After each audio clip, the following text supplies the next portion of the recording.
नमस्कार। तो आज तारीख हो गई है 22 और गुरुवार हो गया है। आज पहुंचेंगे चंडीगढ़ के रास्ते सीधा हरिद्वार। भारतीय ट्रेन ऐसे ही बोलती है कि ये गाड़ी चंडीगढ़ के रास्ते होकर यहाँ जाएगी वहाँ जाएगी, तो उसी क्रम में ये। तो आज मैं आ गया हूँ होटल की एक शानदार ऊपर टेरेस गार्डन में, जहाँ आप देखेंगे ये एक खूबसूरत नज़ारा। इन्होंने अपने हिसाब से कुछ अच्छे पौधे लगा रखे हैं और इधर लगा रखा है ये आजा, ये फूल अच्छे गुलाबी रंग के फूल देख सकते हैं आप। चलिए अब बैठते हैं झूले पर। आहा, झूले का भी आनंद अलग ही है। आसपास का व्यू दिखाऊं। किसी भी हिल स्टेशन पे चले जाओ आप, यहाँ सबसे बड़ी चीज़ ये होती है कि जो भी होटल्स रहेंगे वो कहीं ना कहीं वातावरण से जुड़े ही होंगे, क्योंकि हर तरफ ही ऐसा वातावरण होगा जहाँ आप देखेंगे ये इस तरह के पहाड़। इधर मेरी साइड वो देखिए, आपको सफ़ेद रंग की बर्फ़ वाले पहाड़ भी नज़र आ ही रहे होंगे, और इधर मेरे पीछे आपको नज़र आ ही रहे होंगे। बाकी इनका इंफ्रास्ट्रक्चर तो अपने हिसाब से है, क्योंकि रात स्टे करना होता है, सुबह फिर से जो भी वो प्लानिंग से उसमें जाना होता है। आप एक पास में आ जाए थोड़ा। कैसा है, मज़ा आ रहा है मेरे लड्डू को? मजा तो आ रहा है। मज़ा तो आ रहा है। जुकाम भी लग रही है, नाक और गाल और ये आँखों के नीचे की साइड में जो मतलब लालपन आ जाता है, ये सर्दी की सबसे बड़ी निशानी है। और हमारे इसको ये प्रॉब्लम थोड़ी जल्दी हो ही जाती है कि भाई सर्दी हुई नहीं और आँख मुँह लाल नाक सब ये लाल हो जाते हैं इसके। खैर देखो, तो वातावरण और कुदरत के अनुसार ये चीज़ें हैं। बच्चे हैं अभी, आने वाले टाइम में पक्के हो जाएंगे तो ये सब नहीं होगी। हालांकि मैं भी मेरी भी बताऊं आपको, तो ये देखिए ये 2 ही दिन के अंदर ये यहाँ पर पूरा रेडिश हो गया है। अब जब वापस पहुँचेंगे ठिकाने अपने घर, तो ये कहीं ना कहीं चीज़ें ठीक होंगी। हल्का हल्का नाक चली जाता है, गला खराश में आ ही जाता है, क्योंकि ये हिस्सा है ट्रैवल का। होएगा ही कभी पानी नहीं पीने में आ रहा है, गर्म ठंडा कुछ भी हो जाती है स्थिति, तो उन सब चीज़ों को देख करके ये सब काम होता है इस प्रकार से। तो ये इस तरह से चलती रहेगी ये कहानी। जीवन ही एक कहानी के रूप में है, कभी कहाँ कभी कहाँ। देखो ये बचपन, इस बचपन में तो हम नहीं जानते थे कि मनाली क्या होता है या क्या चीज़ें हैं। लेकिन हाँ, मैं 20 साल तो खैर बहुत ज़्यादा हो गया, जब 18-19 का हो गया था, यानी कि 18 का ही हुआ था 1999 में। तब ये मान के चलो कि मैं उस समय 20-22 दिन का एक लंबा टूर करके आया, जिसमें अजमेर से सबसे पहले अहमदाबाद, अहमदाबाद से मुंबई, मुंबई से आगे गोवा, गोवा से आगे फिर गए केरल के कुछ स्टॉपेज जिसमें त्रिवेंद्रम, फिर इसके बाद अपना कन्याकुमारी, और कन्याकुमारी से सीधे हैदराबाद। मेरे मामा जी वहाँ रहते थे, तो उनके पास में जा कर के इस प्रकार से आए। ऐसी स्थिति हो गई थी कि उस समय इतना लंबा सफ़र और 5-6 हज़ार रुपये जेब में लेके निकले। कोई मोबाइल नहीं, कोई रिजर्वेशन का ज़माना नहीं, एक अलग ही समय था। और बिल्कुल आज भी यकीन नहीं होता है कि कैसे मैं चला गया उस समय। और बिल्कुल 18 साल भी नहीं हुए थे, 18 साल भी मेरे टूर के अंदर हुए। ये देखो उस समय जून जुलाई का समय रात था, तो उस समय ही 18वां जन्मदिन टूर के अंदर मनाया गया। मैंने कहा वाह भाई, बालिग हुए अपन उस समय पर ऐसी स्थिति में। तो ये एक दौर था। और फिर पैसे ख़त्म हो गए बहुत काफ़ी ज़्यादा, तो मामा जी से लिए और फिर जा कर के अजमेर लौटना हुआ। हैदराबाद भी 4-5 दिन या शायद 10 दिन, पता नहीं कितने दिन वहाँ रुके घूमे थे, जो भी हैदराबाद की चीज़ें थी। उसके बाद ज़िंदगी में हैदराबाद कभी जाना हुआ नहीं। कभी जल्दी ही प्रोग्राम बनाएंगे तिरुपति साइड का, तो हैदराबाद को स्पेशल समय देंगे और वहाँ देखेंगे क्या क्या चीज़ें हैं। चलेगा ना लड्डू हैदराबाद? हाँ। है ना? चलो, चलना ही है बेटा, कहाँ जाओगे, नहीं तो घर बेकार रहोगे अकेले। तो ये स्थितियाँ इस प्रकार से रहेगी।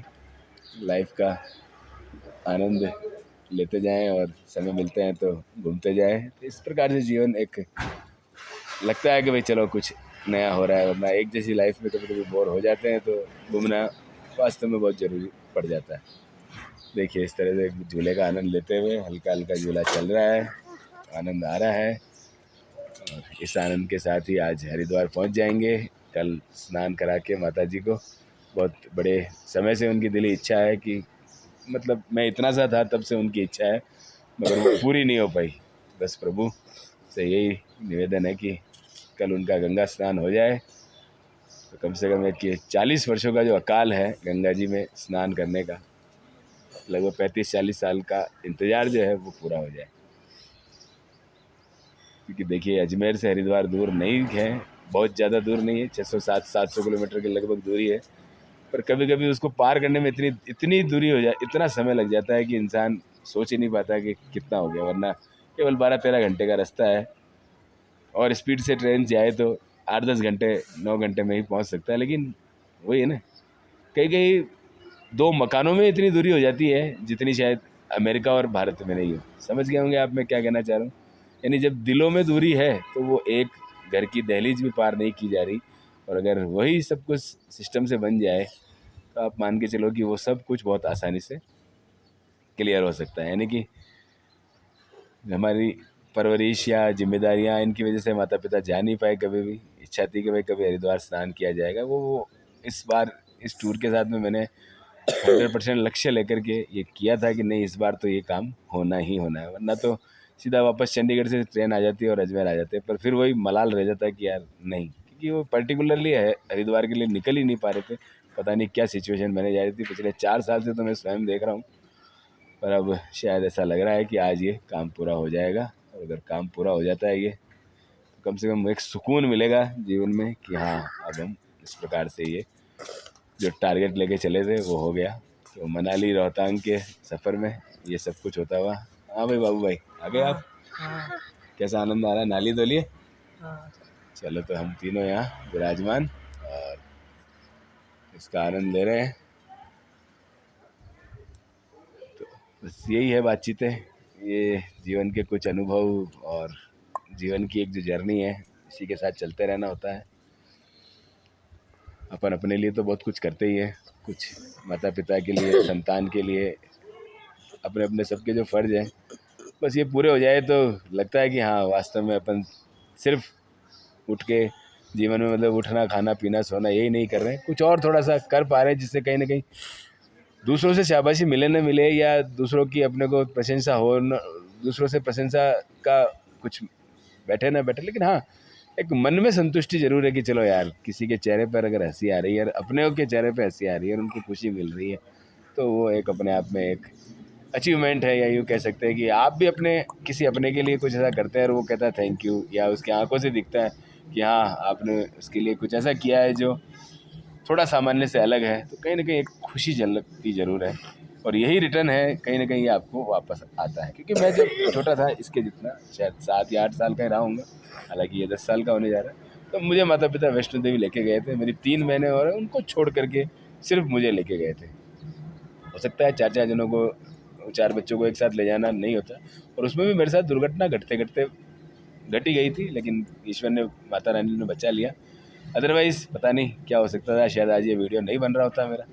पर ठीक है, तो मुझे लगता है कि जब माता पिता ने मेरे लिए इतना किया तो कहीं ना कहीं अब मेरा फ़र्ज़ है कि उनके लिए मैं करवा ला। कि पिताजी तो चले गए, अब माता जी हैं तो जितना घूम सके वो मेरे साथ। हालांकि उनके पैरों में दर्द, बीपी प्रॉब्लम और कई प्रकार के रोग उनके शरीर में, उनके बावजूद वो बहुत हिम्मत रखती है कि वो हर जगह, बस कहने की देर है, स्थितियाँ परिस्थितियाँ अनुकूल होती है तो रुकती नहीं है, चली ही जाती है। तो इस प्रकार से ये जीवन का छोटे छोटे उद्देश्य लेकर के हम जा रहे हैं। यही उम्मीद हम अपने बच्चों से करते हैं कि कल शायद वो अपने लिए वो करें जो हम अपने माता पिता के लिए कर रहे हैं। इसलिए एक ये सिस्टम है, चेन है, इसको निभाते जाएं तो हर व्यक्ति की बचपन, जवानी, बुढ़ापा वो बिल्कुल एक तरीके से चलता चला जाएगा। हालांकि ये मेरे निजी विचार हैं, सब लोग इससे इत्तेफाक नहीं रखते होंगे और रख भी नहीं सकते, क्योंकि हर इंसान की परिस्थिति अलग अलग है। बस तो यही चीज़ों को लेकर के जीवन का ये जो सफ़र है इसको पूरा करना होता है। हाँ बच्चों, कैसा लग रहा है? अच्छा ठीक लग रहा है? तो अगले 20 साल बाद में यही जब मेरा बुढ़ापा रहेगा मैं आऊँगा तुम्हारे साथ, लाओगे ना मुझे, हाँ है ना? कहाँ ले जाओगे मुझे घुमाने? क्या बोलोगे? जहाँ मैं बोलूँगा। चलो ठीक है, आज ये कमिटमेंट इनका है, अब देखते हैं आगे क्या रहता है, अपनी क्या स्थिति रहती है बुढ़ापे में, अपन कितने लायक या कितने बिना लायक रहते हैं कि नहीं आ पाते हैं कि नहीं आ पाते। सब चीज़ें वो उस समय पर रहेगी, समय बढ़ेगा, परिवार बढ़ेगा, बहुत सारा एक अलग उसका वातावरण और आनंद रहेगा। देखते हैं जो भी होगा। तो आज के लिए इतना ही, मिलते हैं आप सबसे नेक्स्ट वीडियो में। हर हर महादेव हर हर महादेव जय श्री राम जय श्री राम हर हर महादेव।